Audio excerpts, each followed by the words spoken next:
Hey, welcome back to the Branding for Abundance podcast. This is your host, Dr. TK, clinical psychologist and #1 therapist business coach. So I am super excited. We have a special guest on the podcast today. She is a proud alumni of the Dope Therapist Academy, and she is also a current student in our Elite Coaching Therapist Mastermind. We will be interviewing Chanel McCord. She is the CEO and clinical director of Oasis Wellness Group. She is a licensed professional counselor in the state of New Jersey and an approved clinical supervisor. As part of her clinical work, Chanel specializes in working with women and Black men who are experiencing unfulfillment in their lives and have lost their voice due to unprocessed trauma. Chanel also provides faith-based Christian spirituality integration into her therapeutic practices to assist her clients who are struggling with or wanting to explore their spirituality. And she is also, y'all, a speaker and workshop facilitator. And so stay tuned for this epic episode.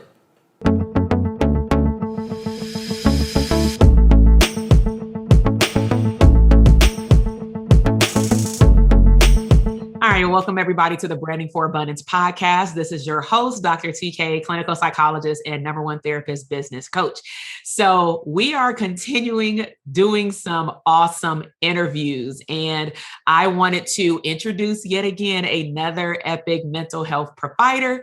And so in this podcast episode, we're going to dive deep into the work that she does in the community. She's going to share with you how you can find her. Let's just say if you feel like you're a good match for her therapy or any other services that she has. And then, of course, we'll talk about business. And so we want to welcome Chanel to the podcast episode. So welcome. Thank you for having me. I'm excited to be here. Yes. So tell, they've already heard a brief intro, but tell our listeners and our watchers a little bit about yourself, like your license type, where you practice, and who you serve. Okay. So as stated, I'm Chanel McCord. So I am located in Cherry Hill, New Jersey. So in southern New Jersey, just almost Delaware. And I am a licensed professional counselor, as it's called in New Jersey by my board. And I have experience in a variety of settings. You know, I've done foster adoptive, I've done in-home, I worked in the court system with at-risk youth, outpatient care, but my current love is being in private practice full time. And I'm sure we'll get into that in a little bit. And I'm loving everything about being able to do private practice full time and just being able to do it my way, the way I want to do it and what works for me. That is good. That is good. So take us all the way back. How did you get into the mental health field? This is always a cool question to ask. Okay. So funny story, actually. So when I was about 8 or 9 years old, my mom went back to school to get her bachelor's degree, and she was studying psychology. And so my little 8, 9-year-old self, for whatever reason, would pick up her psychology books and I would start to read them. No way. And at that age, I thought if I did this work, I would be able to control minds. So I wanted to become a psychologist because I wanted to control people's minds. Like you wanted to be psychic. That's exactly what it was. I thought if I did this work, I'd be able to control minds. And for whatever reason, at the age of like 8 or 9, it just stuck. It just stuck with me. And so even as I went to middle school and high school, I knew that, well, at the time I wanted to be a psychologist. My trajectory kind of changed a little bit, but I just knew like, this is what I wanted to do. But then as I got older, I started to see things within myself. I started to see things within my family, within the community. And I just really started to see the need of the work. And so literally from about 8 years old, I never changed my mind. My motive changed. Yeah. My reason behind the change, but I never changed my mind on wanting to do this work because it just deeply connected with me. Wow. Wait, so is your mom in the field too? She is not. Okay. I'm about to say, whoa, what was that like? Okay. No, she isn't. She took another turn, but she has a minor in psychology now. But yeah, I really believe that was just a setup to get me to where I was supposed to be, honestly. Okay, that's awesome. So let's dive deeper into your clinical experience. And so how did you get into private practice and who do you serve in your practice? So I got into private practice. I am in my third year.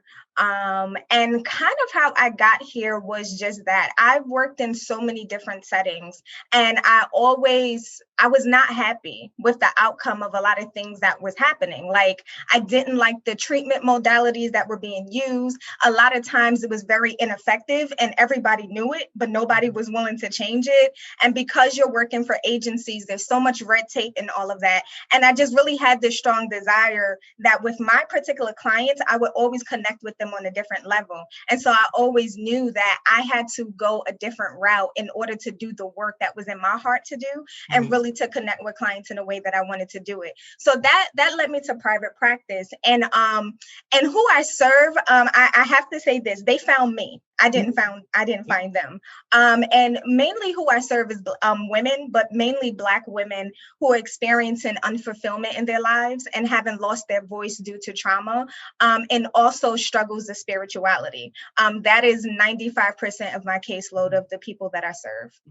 Can you speak to the other side of your profession? Only because I want the listeners, especially therapists, to understand that we have different gifts. And sometimes, despite what we were taught in school, our gifts collide in a very good way, and they can make a very big impact in the world of our clients. So I know that you have a spiritual side. Yes. So I am a licensed minister. I was going to bring that up in a little bit, but I am a licensed minister. And if I'm honest, that really informs my work. Because ironically, and this is not something I put out there, but that 95% of my caseload, the majority of them come to me, and they have that what I call spiritual paralysis for different reasons, struggles within the church, struggles within themselves. And so for me, I always tell people, it's 3 people in the room. It's me, you, and the Holy Spirit. All my clients know that. They know that 100%. And even the ironic part is, even my clients who are not necessarily pursuing spirituality, they're so open to it, because that aspect of me and who I am, it just pours out of me. And it's so encouraging for them that they're willing to sit there and get the help even from the spiritual side of it. And so for me, it's like the perfect mix, and it's a needed mix that I think is missing in a lot of arenas. Yeah, I remember working for the county, and I think we were working in the juvenile facility aftercare. So the kids were coming out of I'm about to say prison, but they were coming out of their camp system.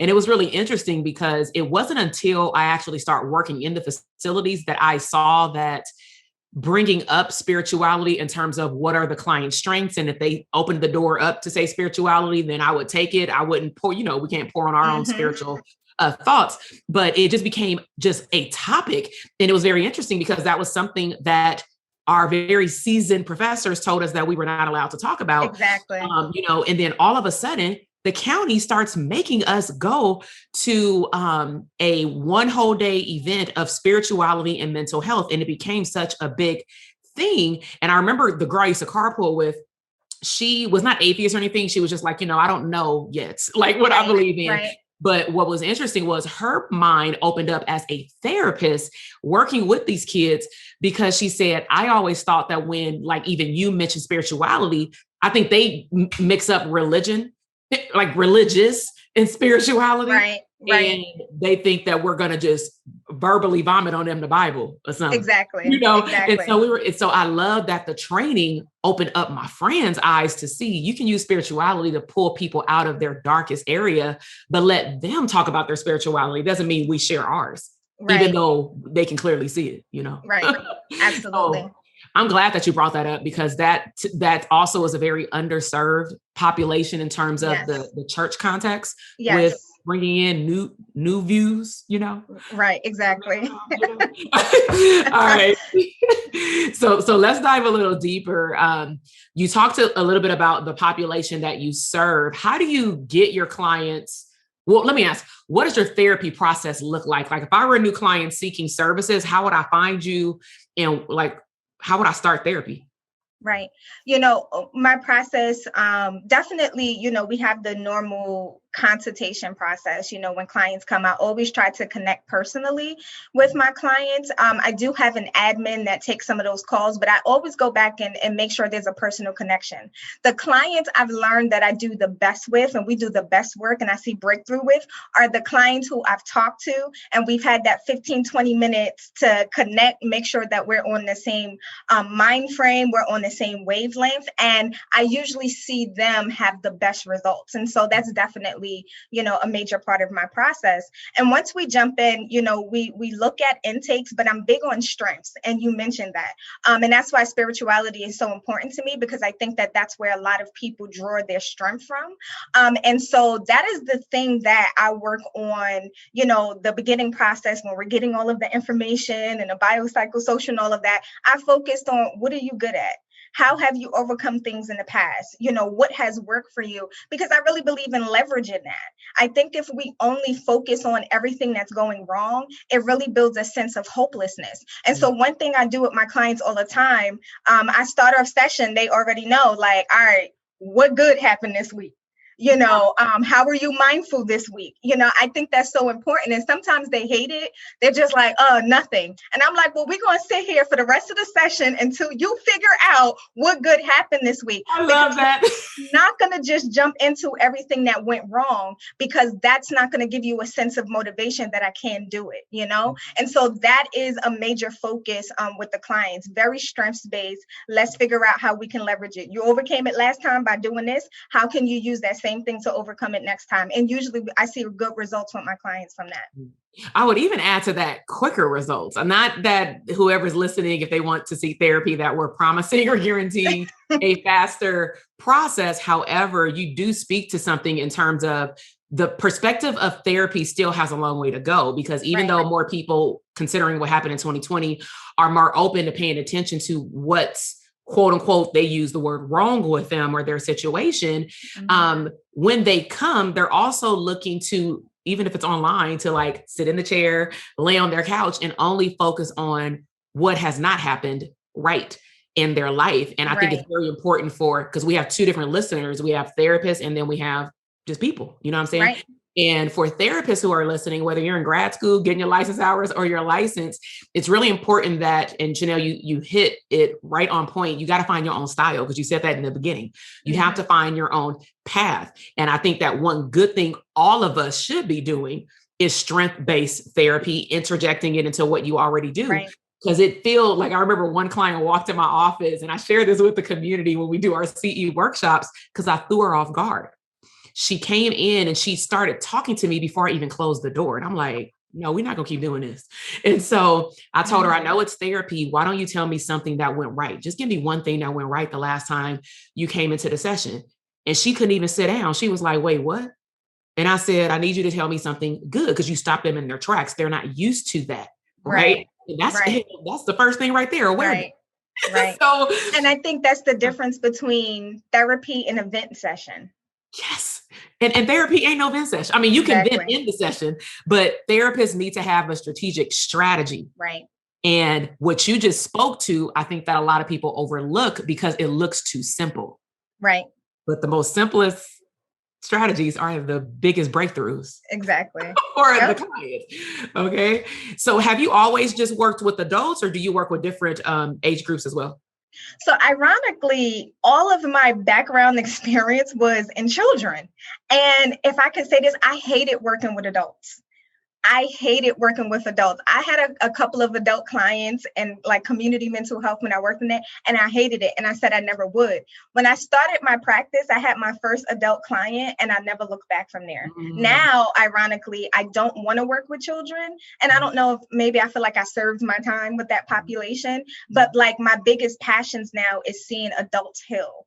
Like I've done the work with children, but I see so many adults who are just, they can't move past their trauma. And so that really has been now my genius zone, if you will. That's my passion now, is working with adults. And that was a complete switch. Flexible. Like from what I'm just trying to summarize what you said earlier, working in clinics, therapists don't really have a choice. If we're working in clinics that have evidence-based practices, you have to do whatever they tell you to do for biblical purposes. But when you go off into your practice, you can really do ethically whatever you would like. And so I'm Exactly. wondering if that had something to do with it, like, Probably. But I know the couple of adults I did work with in community mental health, I was just like, this ain't happening. I was in my but that speaks to levels of care. Like I just, it came out before this episode, but I just did a recording on the 5 levels of care because most therapists aren't aware of the levels of care, and the levels of care impact how we provide treatment. So if you're always feeling like you on call, even if you're not at a clinic, and then you like, I can see 2 to 3 clients a day, get excited, your vibe is different. And that to me branches off to your client. Absolutely. So yeah, but I just want to say this one last thing before we move on. When you said like, can I say this? I hated working with adults.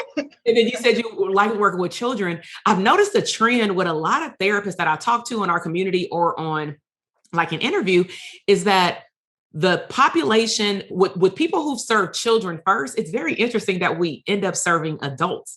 And it's for various reasons. I serve my time, or a lot of therapists, including myself, have said that the adults were really our clients to begin with, not the child.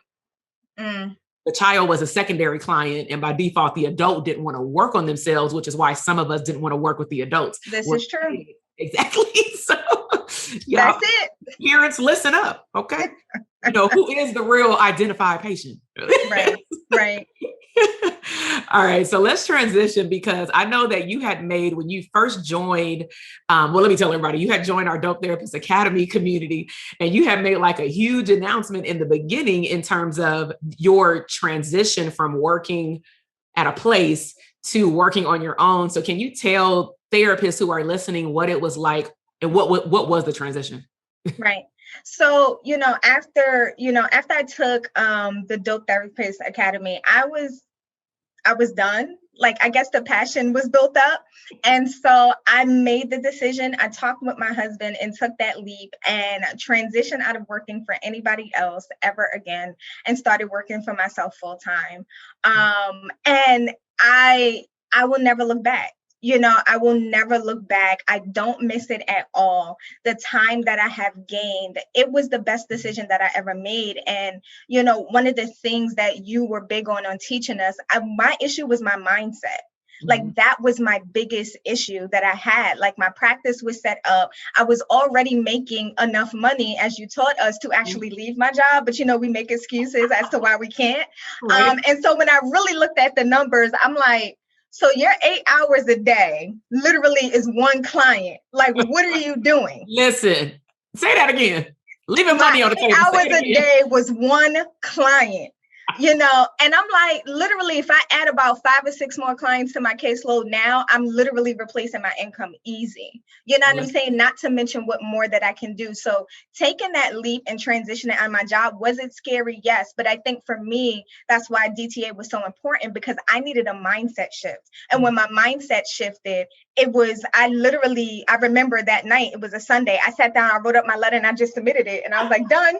And I didn't even think about it again. Like, it was just that quick of a transition because my mindset changed. Yeah. But it's even interesting to say the word mindset, because like, even in like elite coaching, we talk about like sales copy, marketing, messaging, and therapists are a different breed of people when we are signing up for something, because we think too much. And so if I were to, for example, go to every therapist on this planet and say, in order for you to be a great and epic business owner, not just a private practice owner, you need to shift your mindset. Most therapists will say my mindset is fine, because they associate their mindset being fine because of the clinical work that they do with their clients. But we all know, even with therapy clients, it's very hard to sit on the other side of the couch and have somebody mirroring what the problems are. You know what I'm saying? That's why a lot of people don't go to therapy.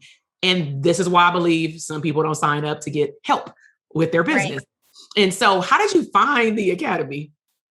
So I actually attended the Taraji P. Henson's Can We Talk conference. And I remember you being there. And so I saw you, and there was just something about it. And so then after that, I became one of the providers through the Boris Lawrence Henson Foundation. And we had to do a training, and you were doing the training.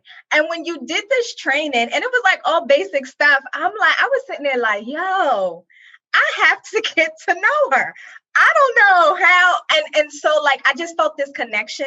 Like I really did felt this connection through this training. And so I looked you up on social media and I started following you. And then everything that you were putting out there on social media, I'm like, this is it. Like, it was almost like perfect timing because it was like right before everything that happened with the pandemic or whatever. So like my transition was seamless and even finding you Right. know, and so that was just like, it was Right. just, I don't know, it was God. I'm gonna say it was the Holy Spirit. That's so dope. Because I remember before we started the podcast, I thought you meant like just something online. I was like, oh wait, you were in DC. Okay, turn all the way. I was there. Yeah, I was there. So wait, let me speak to that for a second because a lot of therapists, they do come to me wanting the desire to add like streams of income and do things, like outside the therapy space. And one of the things that I clearly do with clinicians, even though I still feel like it's therapeutic, is, mindset and then building foundations to grow and scale their businesses. And so I think it's really interesting how you and I cross paths because you originally met me as a psychologist, it sounds like. You originally met me talking about a population I don't even serve anymore, but my passion is still there, where I dibble and dabble in corrections here and there when I get my feet in the door. Right.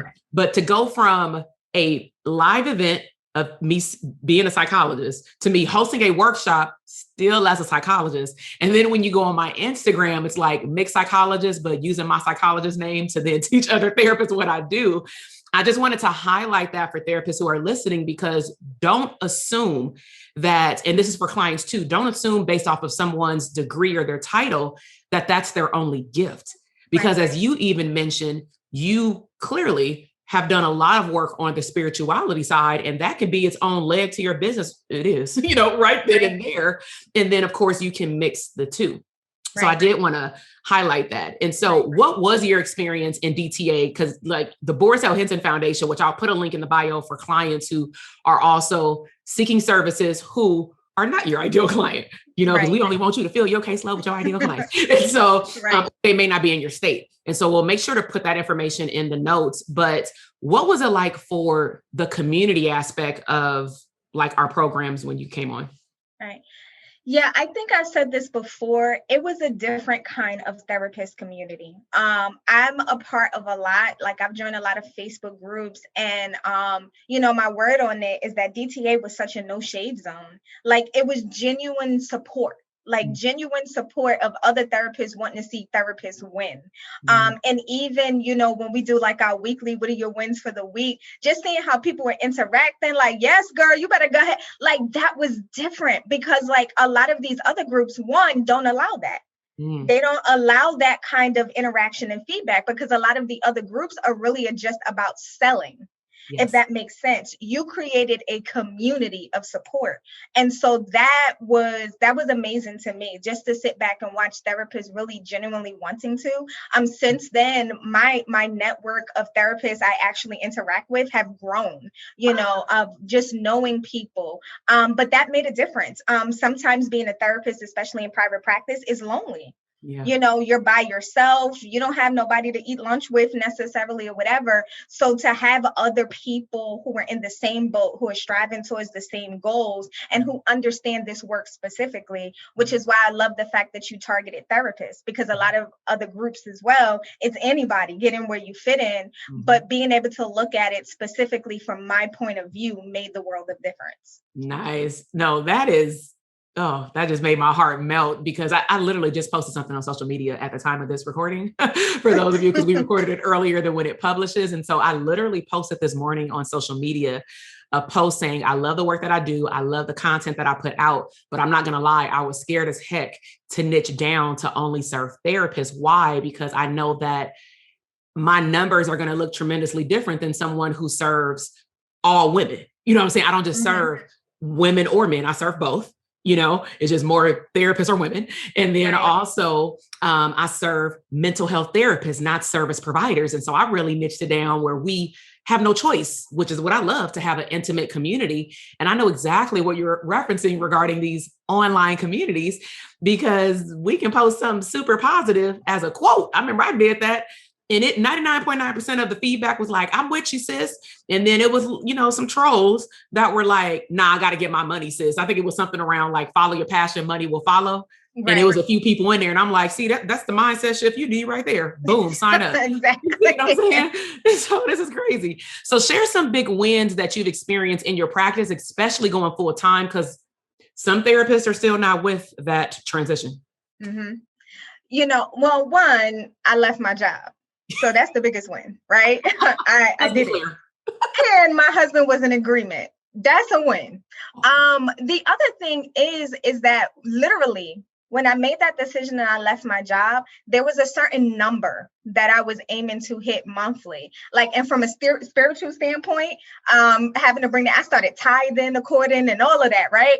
And literally when I made the transition out, that next month I hit that number. Oh my God. 30 days. The next month I hit that number, and it was exactly what I needed to replace my income. Wow. And since then, I've just been increasing. I think I just shared a win in a group last Friday that I hit that next 1,000, and it's just trending upward. My caseload is almost exactly full to where I want it to be. I have other therapists working with me, and now their caseloads are full. Come on now, scale your business. And, they're also at a place too, where they're also seeing their ideal clients. And I'm so excited because one of my other therapists who's working for me, she just called me last week and she was just like, listen, I'm about to officially get my clinical license. She's been working towards that. And she was like, and I want to work for you full time. Didn't have to ask. She was like, listen, I could have did the private practice thing, but she was just like, your vision.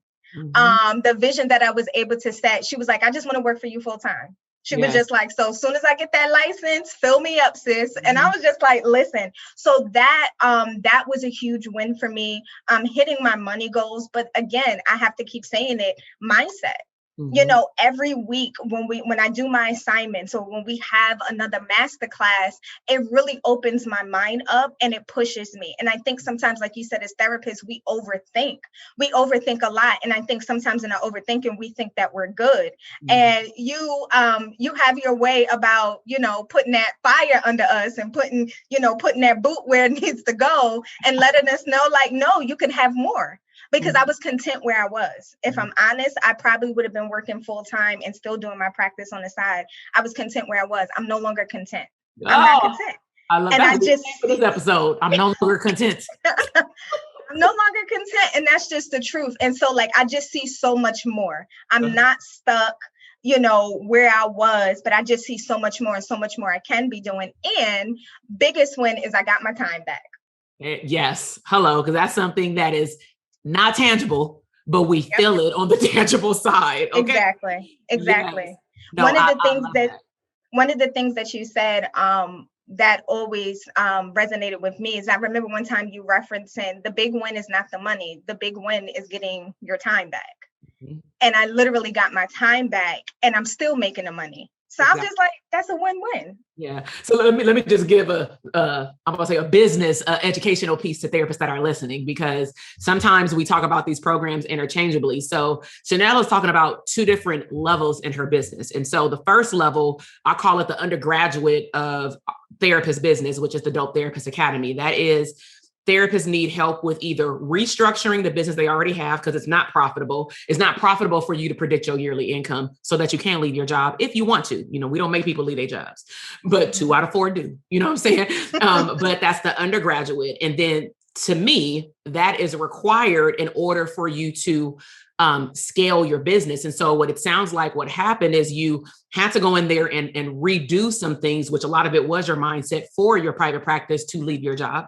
And then you realize, oh, wait, there's still more. There's graduate school for businesses, for therapists, which is the mastermind. And the mastermind is open up once a year. People can get on a wait list, but that is scaling your business. So when she's talking about, for those who are watching and listening, when she's talking about not leaving money on the table, understanding your time, because I do believe that wealth is your time. We're now moving from growth undergrad to scaling hella doctorate degree. Because once you're able to scale, you can create your own schedule, not decrease your money, but you can decrease your hours. Because now you're about to have a group. And I want to highlight something that's super good that you said. It sounds like you shared your vision with people that are working around you, which is very important for cohesiveness in your business when you bring on team members. Right. Because people don't want to do that. They want to keep their vision all to themselves. No, people need motivation because they want to stay with you. Right. I'm not with you building a group practice and then everybody leaving. What's that going to do? Exactly. Exactly. All right. So tell us where people can find out more about your group practice, your other therapists, and any other things that you have coming up in the next, like for the summer of this year. Yes. So my website is www.oasiswellnessgrp.org. That has all of my information about myself, my therapist. I do a lot of speaking. So all of that information is on the website. And also you can find me on social media on Facebook, Instagram, and YouTube, all Oasis Wellness Group. I, post all my videos. Thanks to some amazing coaching I've been getting, I'm more active on social media. So you'll be able to get a lot more information about what's going on with me, what's going on with my therapist. And I do have some really good things upcoming. So stay tuned. Yes. I'm excited to release that soon. I was going to say for speaking, do you have particular, just in case, because I know I've shared in our community plenty of times, even within my church community, because my bishop knows who I serve, he just starts to share my information in casual conversations. And so what are certain topics that you do speak on? So if people want to inquire about that, they can. Absolutely. So again, speaking was one of those things that found me. And ironically, the topic I speak on the most is about trauma and generational trauma and how things are passed down. So I have a couple of signature speeches that I work on pertaining to trauma, generational trauma, but then also just some general, I have one called Mind Your Business, and just helping people to really look at their life a full circle, because I think sometimes when we go through things, we only look at mental, emotional, not realizing that I am more than just my mind. Like I'm spirit, I'm my work, I'm my physical, all of that. And so really helping people just to see that they are a well-rounded person and we have to look at all aspects of ourselves. So those are two of the topics that I mainly speak on. That's good. That's good. I definitely wanted to highlight that because like I said in the beginning, sometimes we just see one another or other people see us as therapists. And it doesn't mean that the other work that you do is not therapeutic for the soul, but we have to reach people on all different levels because not everybody wants to come to therapy, but agencies, especially right now, may want to contact you for speaking. And so thank you for sharing that. And so from the deepest part of my soul and heart, thank you for coming on the podcast. 2021 is going to bring epic opportunities and results in your business. And for those who are listening, to your lives and to your business too, because we got clients and therapists listening. But we'll make sure to put all of her information in the show notes so that you can check out her group practice, check out what's coming up, speaking engagement, social media. We're going to cover you, whoever's watching or listening. But we're going to continue, for those of you who are tuning in, we are going to continue interviewing some awesome therapists because at the time of this recording, it is Mental Health Awareness Month, but we are going to launch these episodes a little bit later because I believe that there should be mental health awareness every single day, not just for the month of May. Okay. And so thank you so much for showing up to the podcast episode. And for our listeners, tune in for the next episode.